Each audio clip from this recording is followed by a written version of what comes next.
you thought I wasn't going to do that at the start of this show, you were fucking sadly mistaken. Liverpool beat Manchester United 7-0, and I was there, and what a fucking great occasion that was. Me and Cope have got cans of 7-Up to celebrate. I brought the papers in, and Cope, it's one of those moments where it's front and back of the fucking paper, which I absolutely love. It's there on the front of the mirror, 7-0, Kop jubilant as Liverpool thrash Man U. It's on the back, 7 and hell. On the Times, it's on the front, 7th heaven, Liverpool thrash bitter rivals United. And it's on the back, and it just simply says 7-0, Liverpool's record win over United. Ten Hag Brand's team unprofessional. What a fucking weekend, lad. Yeah, well, we said before we started, didn't we? The greatest scorelines you can have in football are when they have to put the word of the number after it. Yeah, in the brackets. So, and as soon as I started seeing that on Twitter last night, I was like, that's a good day, that. Oh. Well, and people who are watching or listening don't know, Jacob, our podcast studio man, doesn't like superstar, football. Doesn't like football, so didn't even fucking know when we came in what had happened. Looked at me with the cans of 7-Up and went, what have you got them? Yeah, I loved the way he thought it would make more sense you'd brought ale in, which is brilliant. We're recording at 11:30 in the morning. Yeah. I think that says what he thinks of you, doesn't it? Well, I had enough ale last night, mate. But this sums it up, doesn't it? My first reaction to him saying he hadn't heard the score was, how'd you miss it? It's front and back of the papers. It must be everywhere, surely. It's caused shockwaves across the universe, Jacob. It's 7-0. It's the record. It's the biggest defeat of Manchester United in our lives. Well, and it was fucking glorious. It's their joint biggest ever defeat of all time, isn't it? Yeah. Like since 1931. Honestly, right, I was just telling you, wasn't I? Like, I happened to get the train from Huyton to Liverpool at the wrong time yesterday, and it was just full of cocky mancs swaggering around like a fucking ape with fucking porridge in the nappies, as the Viz once said.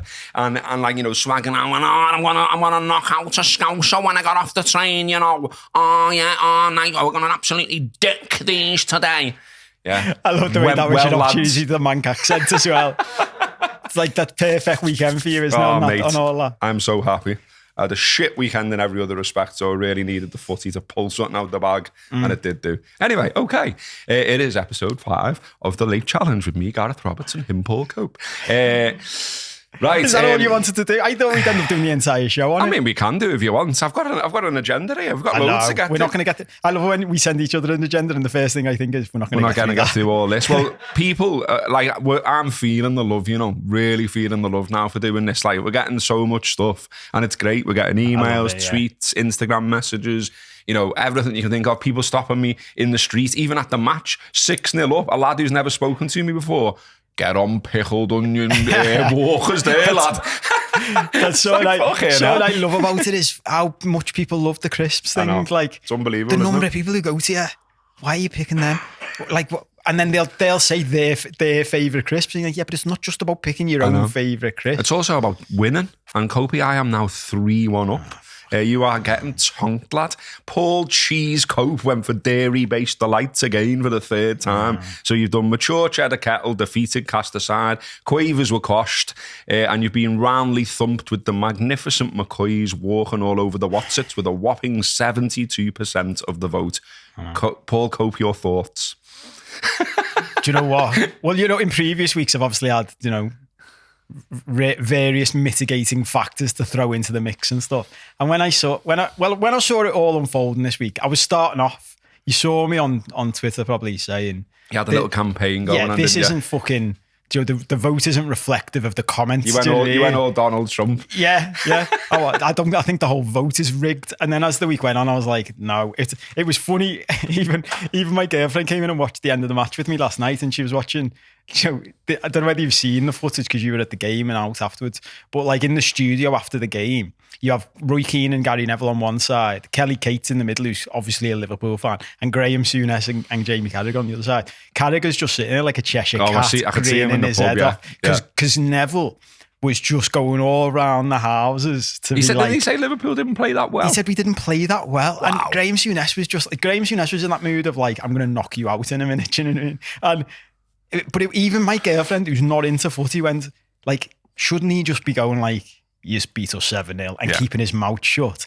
And I was going, Yeah, I think that's the time for that. You're making a bit of a tit of yourself here, Gary. It doesn't even matter if you've got a good point to make. Just shut up. Well, I was in the Phoenix and like just having a pint there before getting the train to go and meet Debbie, and like they had it on, but obviously you couldn't hear what they were saying. You could just see them, and I was looking at Neville's face, and it was just that absolute picture. I just thought, if someone hasn't already, please can you get that clip of him talking on Sky about the match and just put, the "Hello Darkness, my old friend," because it was just absolutely glorious. Everything about it. You've moved on from the Chris there, lad. Well, look, I nearly did. I nearly, without even thinking about it, did my politician lawyer thing, ducking it. No, but the whole point of saying that was there are times when you just need to go fucking hell.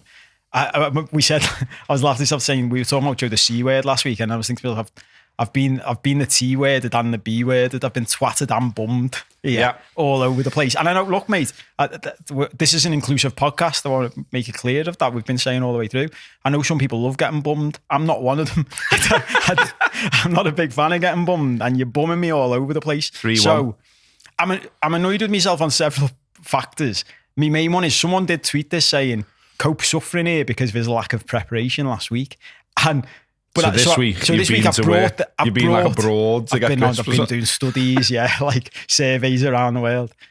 But I've brought the crisps I was going to bring last week. But then you said before we started filming, someone else said, and I can't remember who it was to give them a shout out, but it made us both laugh separately, didn't it? Oh, Steve Mullen it was about your choice of crisps. Why does Cope keep? Why does he keep getting toddlers crisps? Toddlers crisps, which I fucking loved. It made me laugh. But then I thought, well, the ones I've picked this week can also be described as toddlers crisps.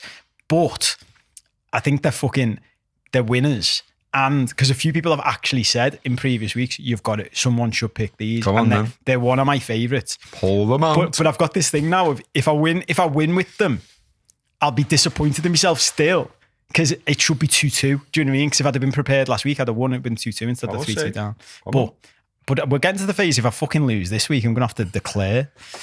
So I've gone for, I reckon you'll like these as well. Old school. These are old school. Frazzles. Oh, very good. Excellent. Crispy bacon. And they are corn snacks again. Look, I've already lined up my selection for next week. They're proper crisps next week. Not that these aren't, but these are, for people watching on YouTube, these are proper old school. Just something I love about them as well. They're a tiny packet. They haven't been caught up in the fucking grab bag thing. I had to get them in a multi-pack as well. I like that they're not just flavoured as well. They've made them look like bacon. Yeah. Do you know what I mean? Like they put the streaks in and all bacon, that. Yeah. Good effort. And I've eaten, because I bought a multi-pack, I've eaten like 5 bags of these over the weekend because I genuinely fucking love them. And they proper get stuck in your teeth. You can eat a packet of these. They last about an hour. Has it got a story this week? No, do you know what? They haven't, which I really like. Mine is snacks with angles is where it's at while the others sit in their packs. Oh, fuck off. I was going to say to you, don't you fucking dare. I've gone. Don't you fucking dare. Salt and vinegar squares. Oh, fuck off. Fuck off. You're just playing the fucking crowd. The number of people who've said to me, go salt and vinegar squares, you'll fucking win, all hands down.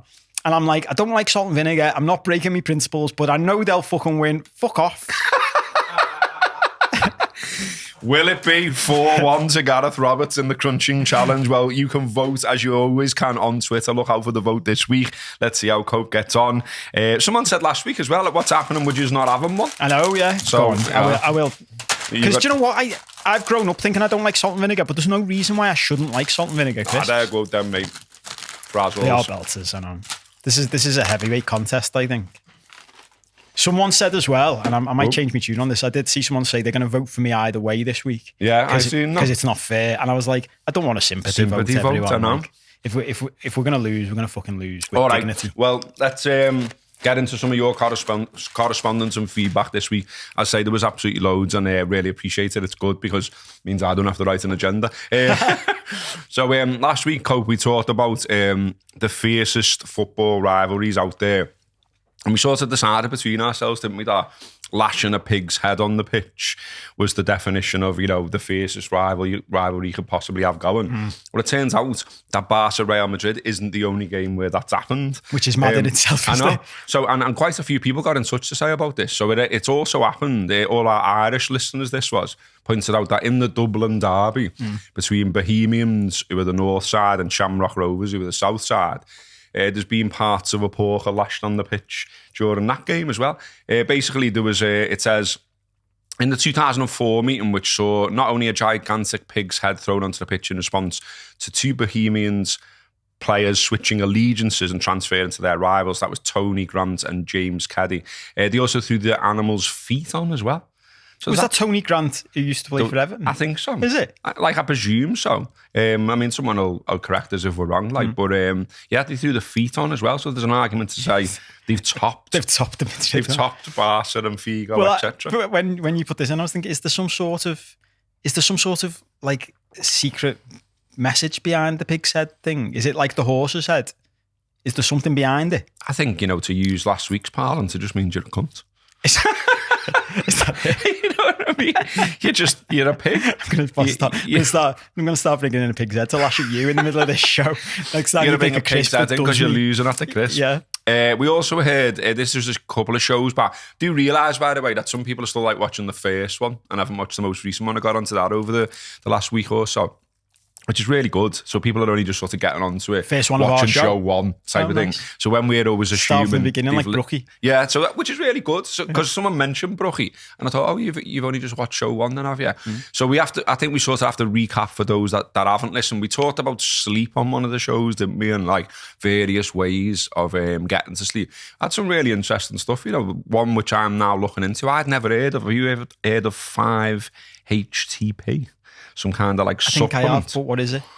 Some kind of like amino acid type thing that you're taking, it helps you drop off. Oh. Something to do with your serotonin levels, or which blah blah blah. I might have a go because I've tried everything else. I know, someone else said to me, "Fucking hell, Robbo's tried everything, hasn't he?" Yeah. Well, I haven't tried, and someone else said to us, revealing no names, that they tried the little bits of magic mushrooms, because apparently that's a thing. Yeah. I'm not sure I can do that one. You're not there yet, are you? I'm not there yet. I'll try this 5-HTP. I'll tell you, we're going to talk frog medicine later. I know, yeah. We're gonna talk about Cope, licking toads, and maybe not ever coming back to do another podcast. But yeah, more to come later. So we had an email in as well from Cindy, because we talked about, didn't we, that one way to get to drop off, or one way to attempt to drop off is crack one off. And then we were saying, like, is that a fella thing? No. Well, she said, you asked for a woman's view on the whole wanking / sleep thing. I often have a shite night kip and find a quick wank sorts me out and does the trick.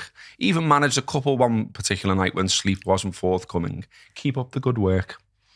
It's nice, isn't it? Well, we both saw this, didn't we, separately? Because we're sharing accounts. It is funny that, isn't it? Sometimes I miss things that you've seen and stuff. But we both saw this separately. And it made me think, I think by the end, maybe every 12 months, we should have like an award ceremony for our favourite emails and tweets that people have sent us, messages people have sent us. Because Cindy, this is right up there already. Maybe they could get like a free the late challenge cup or something. Yeah, that's a some good stickers, idea. that kind of thing. Yeah, I've got some stickers done and they're really small. You can go and tickle their balls or whatever. I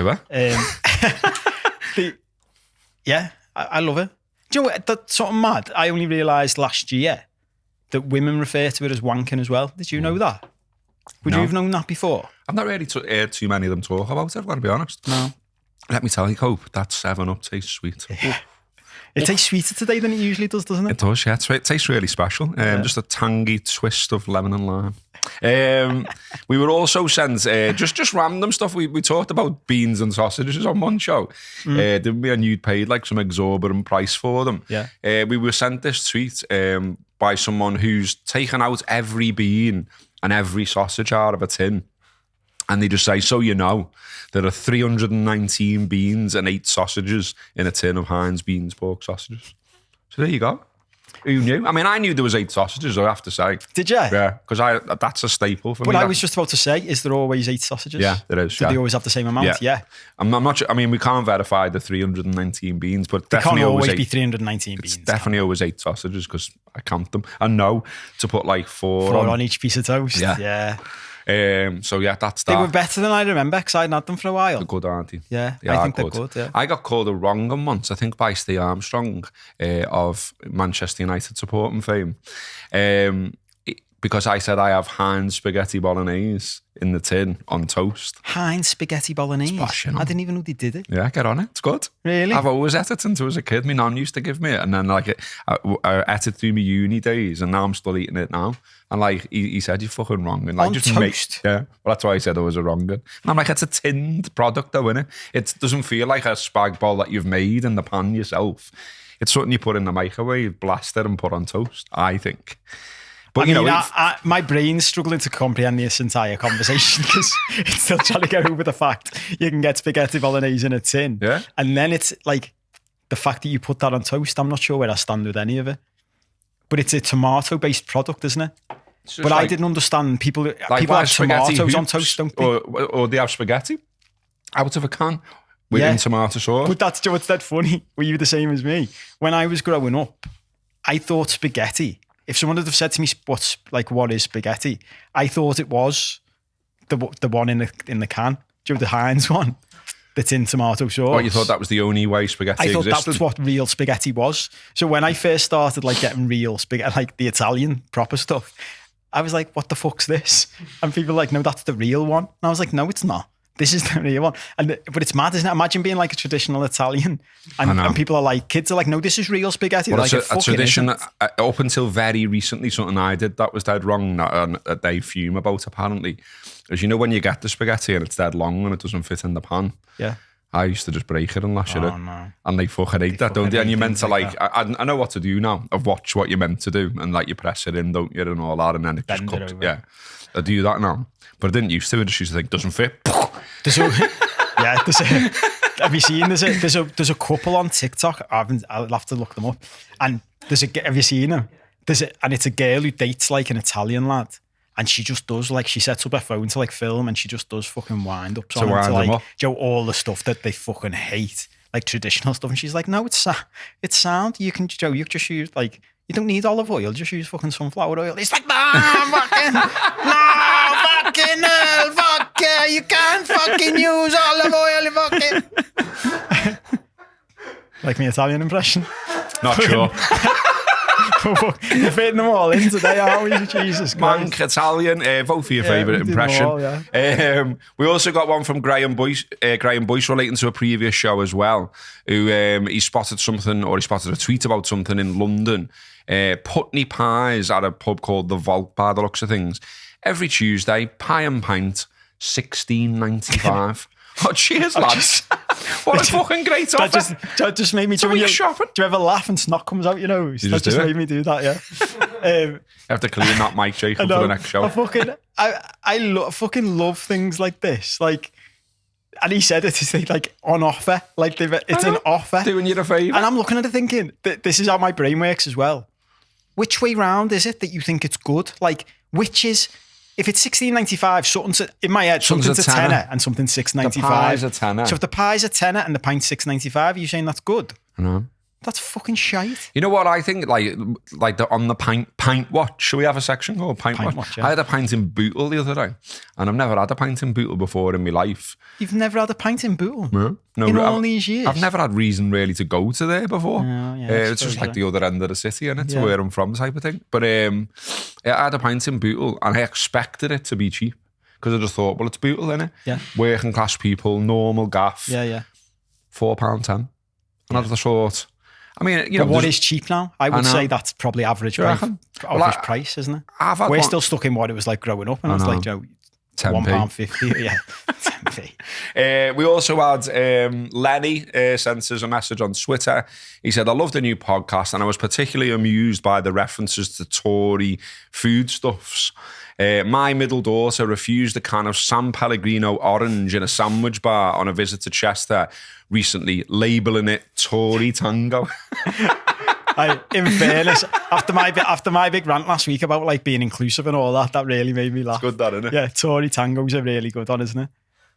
If I was them, I'd brand something like that. Yeah, it comes with a little thing over the top sometimes as well, doesn't it? You know, like a little cover for the top of the can. Very posh, isn't it? Very posh.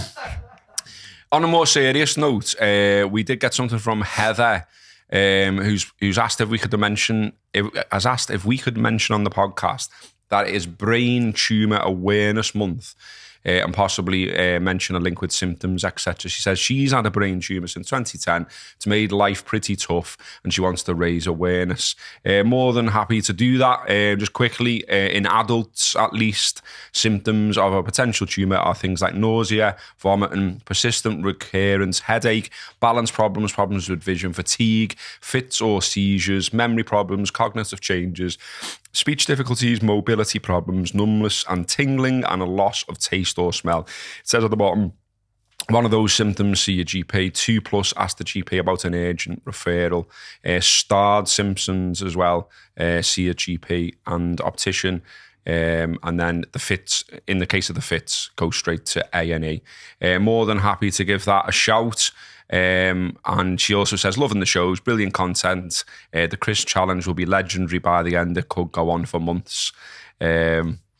Not sure about that if I keep getting swatted.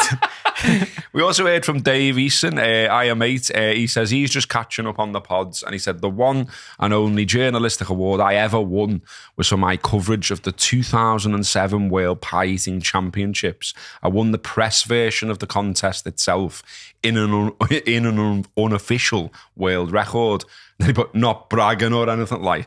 I know Dave, so I went back and I said, I'd be bragging. What was your time? And he says he did it in about 45 seconds, obliterating the lad from Channel 5, which I love. Yes, well. He says 20 years of work, and this is what I'm remembered for. Kind of still feel like I should have a go with this. I was going to raise this because it's sort of tweeted gone, as well, didn't he, about it? It's sort of gone quiet, and I think the crowd want to see it. Yeah. Well, I said, let's go. I think we ask Home Baked to make one to the regulation standards, and we'll go down and we'll film you doing it. Yeah, because you know in your head you'd be the fucking greatest pie eater on the planet. I think I can do it. Yeah, and like I'm encouraged by Dave. Like Dave sounds, he's just a normal fella though. You know what I mean? I don't know. It's just a normal fella. I don't know what special. I don't know. You know, he's just a fella eating a pie. And that was his first go as well. Yeah. So would you do? Would you have like a warm up pie? Would you just go straight in? Would you though? Off one of those little pies? I reckon you could eat 3 of them. I'd want to be hungry when I was doing it to help. Yeah, to help with motivation. Yeah, I fancy one now. For a week. I could do with the pie now. Also, we got like on a more serious note as well. Really interesting thing. Do you remember you said about? I like this. You felt that certain communities, Liverpool included, Newcastle was another one, wasn't it? That you mentioned where they've sort of been done down in some way, or like being like heavily bombed and things like that. Maybe political stuff, etc., played a part. It sort of like goes on through the generations, influence on how the people are and all that kind of stuff. Yeah. So we were sent this study by Trinity College Dublin, which showed that Irish rebels who revolted against British rule were more likely to come from families and locations most affected by the Great Irish Famine. Study combined climatic data and apolitical factors such as soil quality and wind direction with contemporary historical reports and Irish census records to measure the impact. And yeah, in an analysis of over 2.7 million historical data points, they found strong evidence that individuals whose family had suffered during the famine were more likely to take up arms 2 generations later and rebel during the Irish Revolutionary period. And yeah, that was from Cahill Fitzgerald, who says this gives weight to Paul's point about the attitude of people from Liverpool, Glasgow, etc. It's good one, that, isn't it? Good, that, isn't it? I'm into that. Joe, I was really pleased with myself when that came through. Because I was like, I've just come up with that theory off the top of my head, thinking I'm going to look into this one day. I reckon there's a spell in my life where I'll do like a proper study on the effect of those type of cities, and all around the world. I reckon, Joe, because I mentioned Lebanon, Beirut. And it was a similar thing, like places affected by war and stuff like that. So it's mad that looks like it ties in, doesn't it? Yeah. So you're shit at picking Chris, but you're pretty good at that, it seems. Yeah. Graham Boyce again. Thanks again, Graham. He sent us another one as well about this sort of Doritos 3-in-1 body wash with shampoo and conditioner. I mean, what are your thoughts on that? I don't even know what to say about that. Do you know when you see it and you think, one of my favourite things to think about in the world is that everything you see, pretty much, especially at like a corporate level, do you know what I mean, for something like this, there's been a meeting where people have sat around the table and chatted it through, and the upshot of the meeting is, let's do that. It's a good idea, that. So someone sat down at some point, you can't see this on the podcast, It's Doritos 3-in-1 body. I mean, I hadn't even read it that far. 3-in-1, not 2-in-1. So it's body wash, shampoo and conditioner, which I've never seen before. So whoever makes Doritos has gone into partnership with a fucking shampoo maker, or they've done it themselves. The package looks like a packet of Doritos, and they've thought, that's a good idea. Nacho cheese, Cool Ranch, and what's the other one? Salsa something. I mean, why the fuck would you want to be rubbing your barnet or your body with that? Who thought that was a fucking good idea? I know. When you're making crisps, and what would you call them, crisps? Something. They're in that category, aren't they? But why would you think the best place for you to expend out to is body wash? I like the sticker on it as well. Limited edition. Fucking no shit. There's no one wants it. Yeah, you we'll know give that a fucking go. Absolute balance. We got a brilliant fact in from Andy Brown, which is sort of like, it's knocked me for six a little bit, because we're going to talk about it. But now I'm like, well, my fact's going to be shite now. There's no, because this is so good. Yeah. So Andy Brown said, crisp fact, all crisp packet expiry dates are on a Saturday.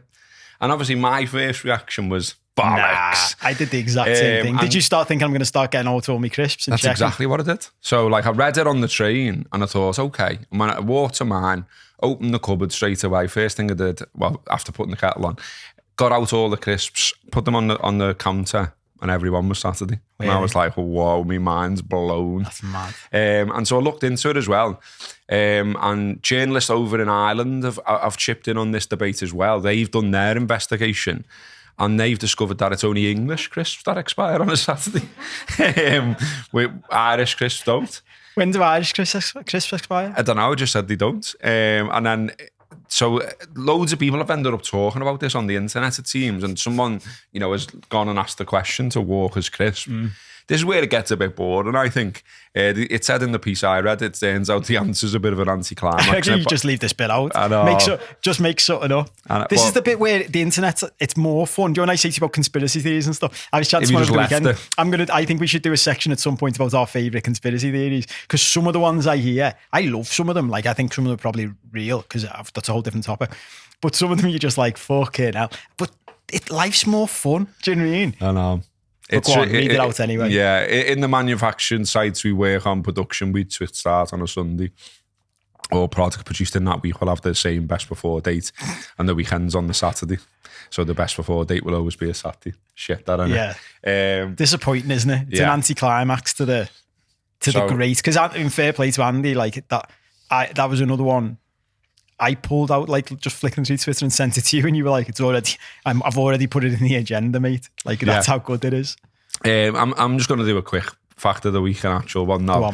I don't think it's that interesting. I like it, but like, I've got two mates that work on the trains, and a couple of times they've gone to me, you're a bit of a fucking spotter on the sly, you. And I'm like, I'm fucking not. I'm definitely not. I'm not. A train spotter?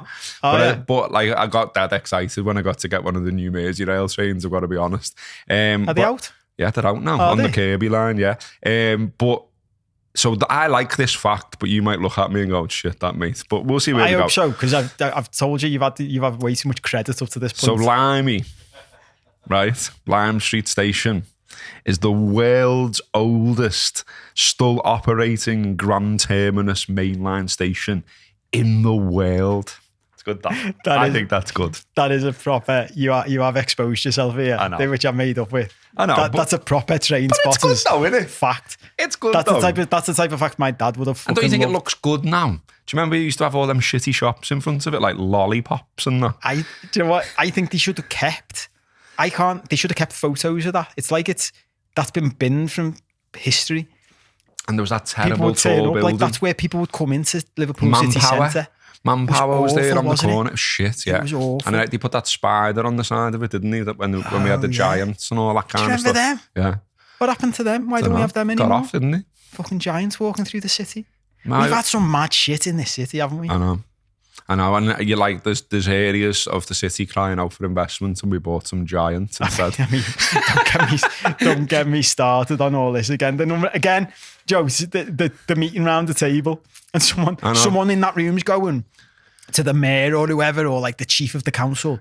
No, but this is going to cost like 3 million quid to have these giants walking through the city. Do you not think we'd be better off spending that on like social care in some way, or the hospitals? Or we could make Lodge Lane. We could make Lodge Lane as an example. Liverpool's answer to the Curry Mile, or something like that. Just do something good with it. Do something good with the inner city Liverpool. And they've gone, no, but people fucking love get a seeing giants. And a big Put a spider. massive fucking spider on the side of the lines. I feel like we've moved on from your fact being shit too quickly here. Good. Okay. Media challenge. So media challenges isn't really that serious. Did you look at this? I'll read it out. So it's a true story, by the way, but it's just not very deep. But I just really liked it. So it's a man who survived on ketchup for 24 days at sea, and he's now going to get a new boat. I missed the from Heinz. He's getting a new boat from Heinz. Yeah, they've tracked him down and they're giving him a boat. Fucking hell. We need to do something like this then. Let's both pick something to survive on for 24 days. This is what I wanted to get you on. And see if we can get the fucking... This is what I wanted to get you on. So, after a viral campaign to find the ketchup boat guy, Heinz tracked down the man who survived on tomato sauce for 24 days while adrift at sea, and they're going to buy him a new boat. Is that the guy, Elvis Francois? Yeah, that's him, yeah. The company, blah, blah, blah, blah, blah. Yeah, so there was a hashtag that went viral, find the ketchup boat guy. Mr. Francois, 47, was swept out to sea by powerful currents in December while repairing his boat. He had no food, only a bottle of ketchup. He also had some garlic granules and seasoning cubes. I mean, that's specific, isn't it? Why did he have them on? What? This is fucking... I'm just going out to repair the boat, love. Don't worry, I've got me garlic granules and seasoning cubes. Yeah. Things like weird. This always fucking baffle me. Like... What do you reckon you could live on, though? So what like slightly weird food stuff, do you think, I could just smash through that and I'd live for 24? Like, I think... Are you thinking just condiments, though? Like, well, because I know loads of people would be like, you fucking wrong them when I say this. Go on. I could do that on salad cream. Could you? Yeah. I fucking love salad cream, and some people absolutely hate it, like with a passion. Well, salad cream's a dead interesting one for me, because, again, growing up, I thought salad cream was mayonnaise. Like I didn't know there was a separate thing. Do you know what I mean? So I always ate salad cream growing up and loved it, and now I love mayonnaise. So I'm mayonnaise. Where your salad cream? People will say to me, my niece and nephew even said to me a few weeks ago when I was having me dinner, and I'll eat. One of my favourite like dinners, teas, is like if you want comfort food, like battered fish with some form of potato product, so chips or mash or whatever, mash usually, beans or peas. And then I'll have ketchup and mayonnaise as my sauces. I think that's all right. And my right. niece and nephew were like, you're weird. You're a weirdo. Why would you have mayonnaise with this? Germans do, don't they? With the bratwurst, they have like, I think they have like, don't they have like ketchup, mayonnaise and mustard? Do they? I've never seen them with mayonnaise. I think so. I might be wrong, but I think that's true. And I'm into it. But is salad cream, for our international listeners and viewers, is salad cream just a British thing? I don't know.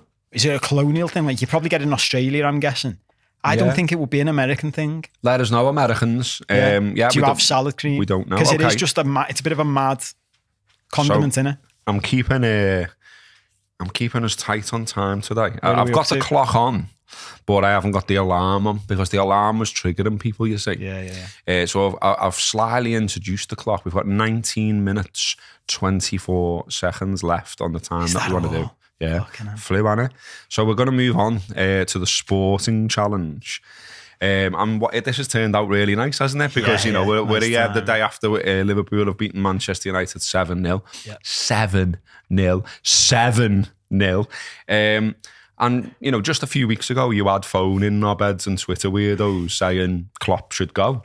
He should be sacked. And you also had the sort of more extreme end of content creators putting things like sack Klopp into headlines and things like that.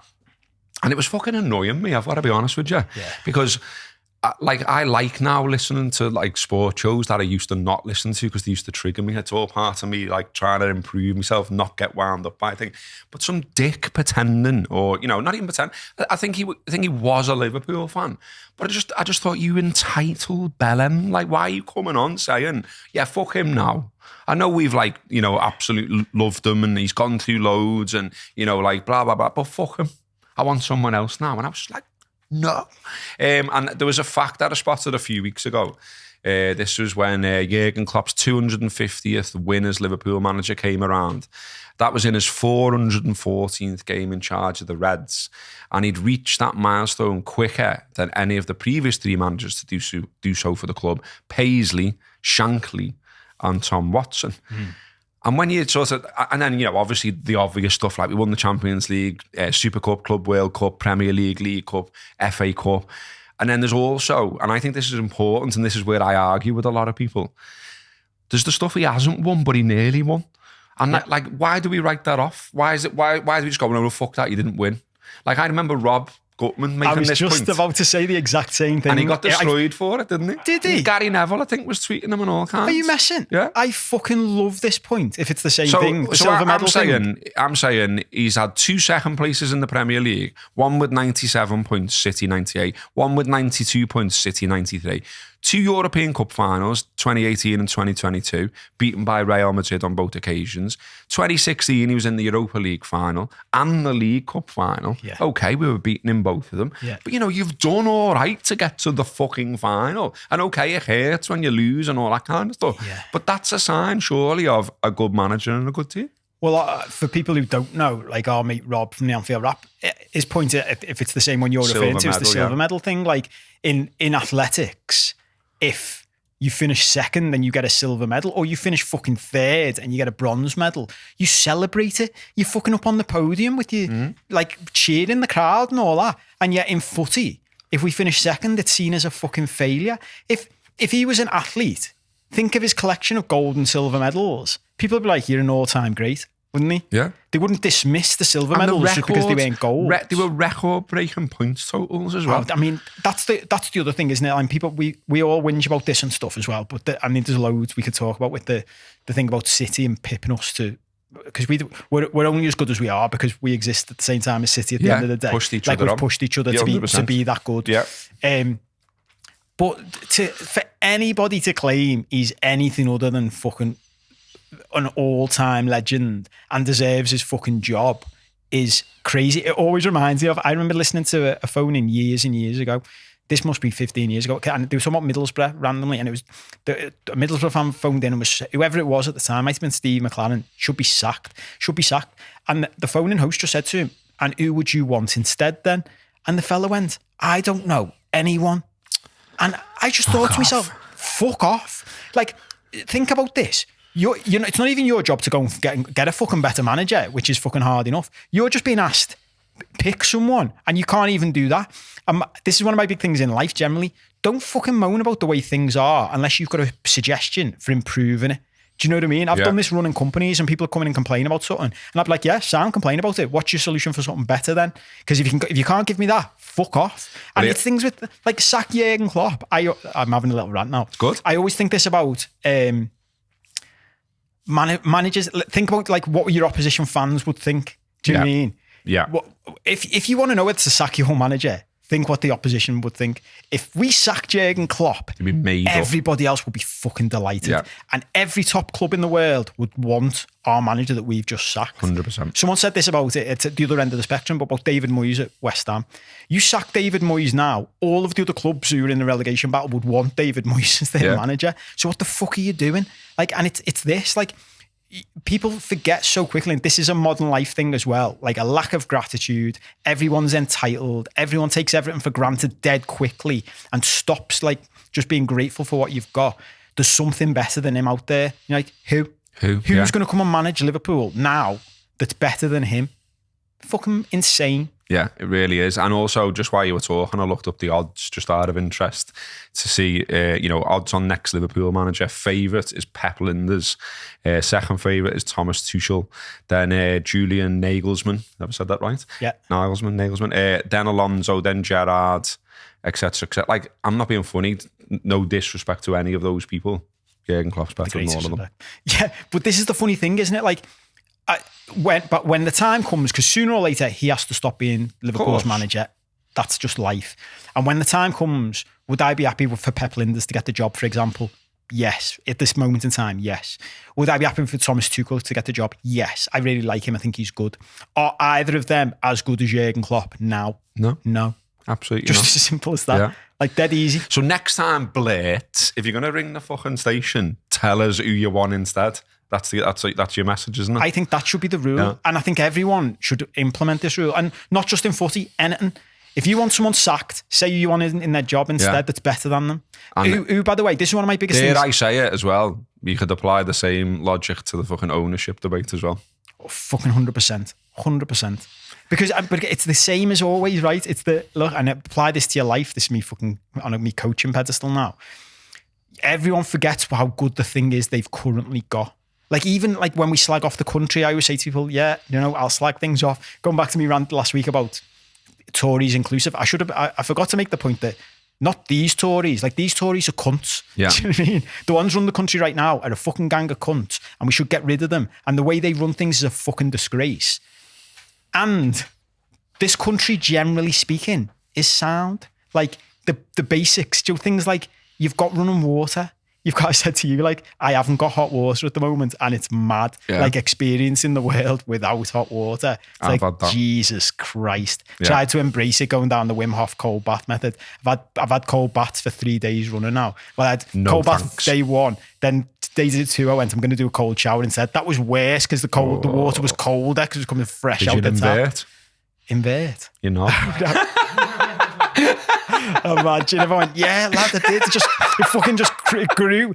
I honestly, do you know what though? At my I wouldn't. If my cock went inside my body to hide from the cold, I'd be like, fair play to you, lad. I don't fucking blame you one bit. I don't want to be in this fucking bath either. Walnut whip disappearing into the woods. Yeah. I don't know how we got onto this. We were talking about good and bad managers, weren't we? Oh yeah, I was going to say as well, like, adding to the sort of second places and near misses of Klopp as well. Like, I've genuinely seen Twitter Blurt say you're a top red, which is another fucking debate in itself. So top red, for those who don't know, is like apparently people who like just enjoy themselves going the match and that, and aren't permanently up in arms about fucking anything and everything seemingly. But yeah, so these people who call people top red said, if you think one title's enough, you're a top red. And it's like, well, but look who they're coming up against. Yeah.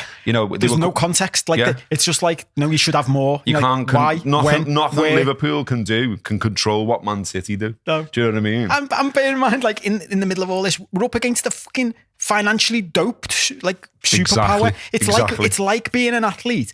Bear in mind, beating them several times, not just to the league, but we've knocked them out of the European Cup on the way to winning the European Cup. We've done all that, and then at the end, it's like being an athlete doing that or a boxer doing that. Yeah. And then at the end of 10 years, someone going, by the way, they were on steroids the whole time and you weren't, and you still managed to beat them sometimes. Fuck me. 100%. Clip that one. I like that one. Okay, the bad. I wanted to talk about like what a bad manager is as well. Yeah. And for me, one of the worst I've seen in recent times was that Nathan Jones who got sacked by Southampton. Oh my God. I didn't pay enough attention to him until you sent this. Absolutely hilarious. And Jonathan Liu did a piece in The Guardian, called him the funniest manager in Premier League history. And it really is hard to argue with that sort of conclusion. So he had 94 days at Southampton. He lost 9 of his 14 matches in charge. But it was just the shit he came out with to the media was just like another level of bollocks.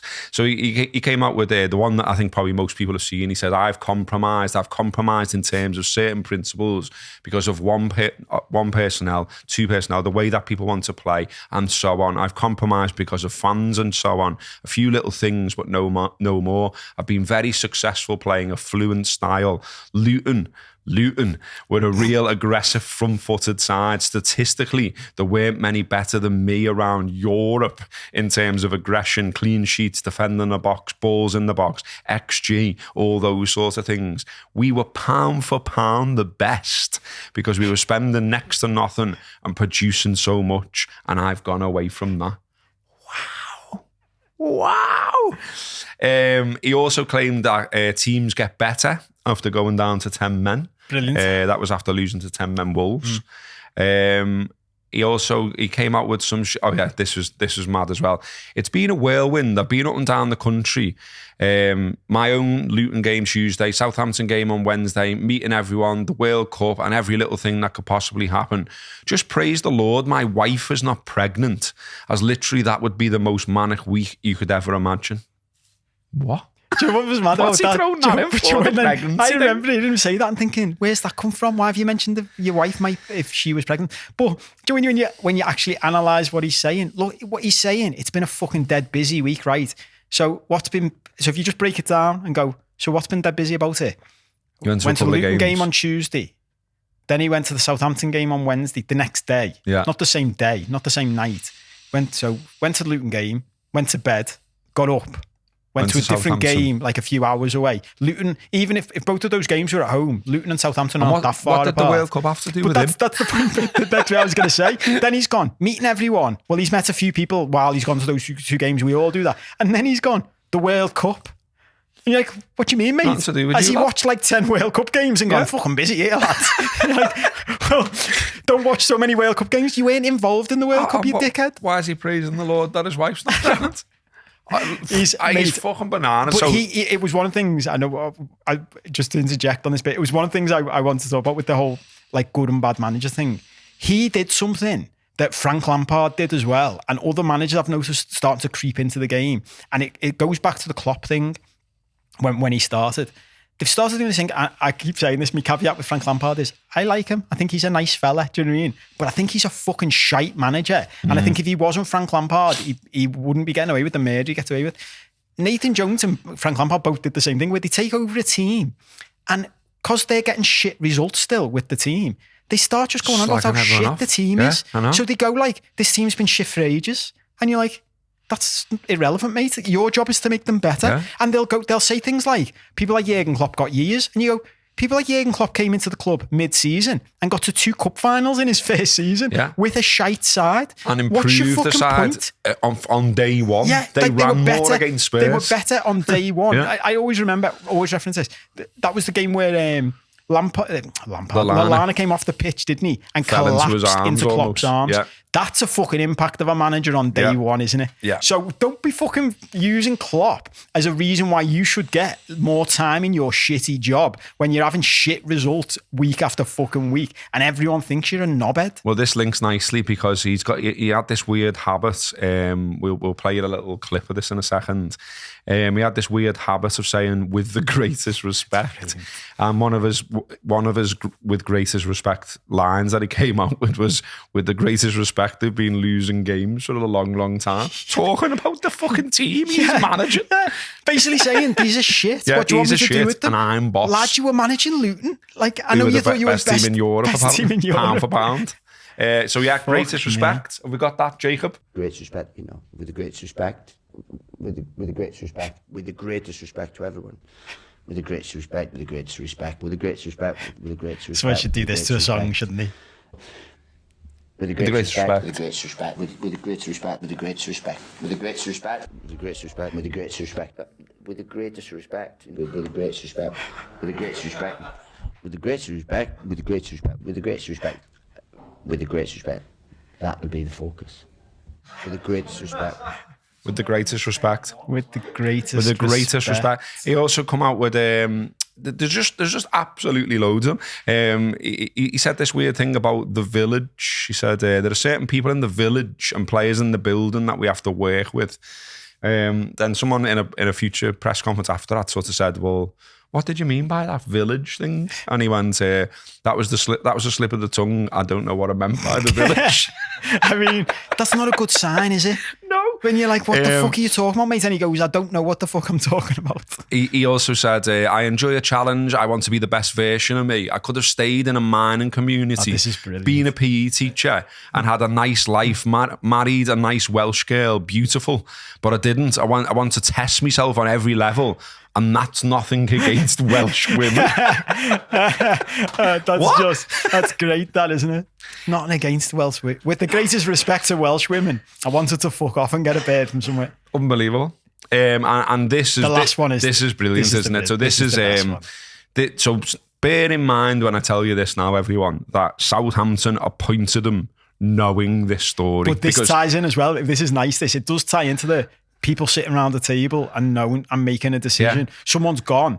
Do you know the story? And I bet you someone's gone. It's good that though, innit? It's like they're trying to do that thing where they're trying to get the next, Jose Mourinho or the next Jürgen Klopp before they've become, and they're like, someone's gone. Yeah, but that's this story shows signs of like great leadership and innovation. It's like the Brendan Rodgers 3 names in an envelope thing, or an envelope in a, do you know what I mean?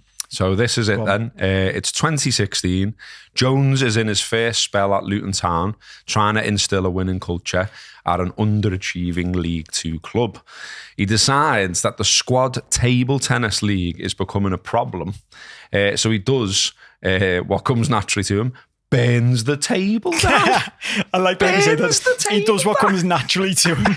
He's a fucking arsonist. My favourite bit is this next bit though, about getting it flammable. Yeah. And then he says that he smashed the table up first to get it flammable, and then he said because it wouldn't burn. Yeah. Like what comes naturally to him is burning shit. But presumably people see this or certainly see the remains of it. They're just going to think, you fucking mad bastard. But this is the thing, Joe. He's telling himself a story. Go on, finish it, and then we'll talk about it. Well, he says, so.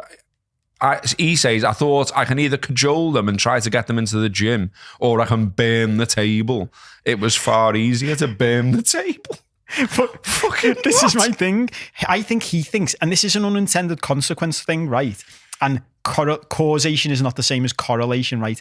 So what he's done is smashed up a table tennis table and burnt it, and then results have started getting better. And he's thought that's because I'm a fucking ingenious coach that's pound for pound one of the best in Europe, when it possibly was the fact that his squad has gone, he is a fucking psychopath. We best fucking run a bit harder for him, because he might fucking set us on fire. He might burn our car out. He might do what comes naturally to him and burn us. We've got a minute. Tell them about licking frogs. Oh yeah, so I'm going on a mad adventure to lick frogs next week, because I like to do. We'll talk about this one day in more detail.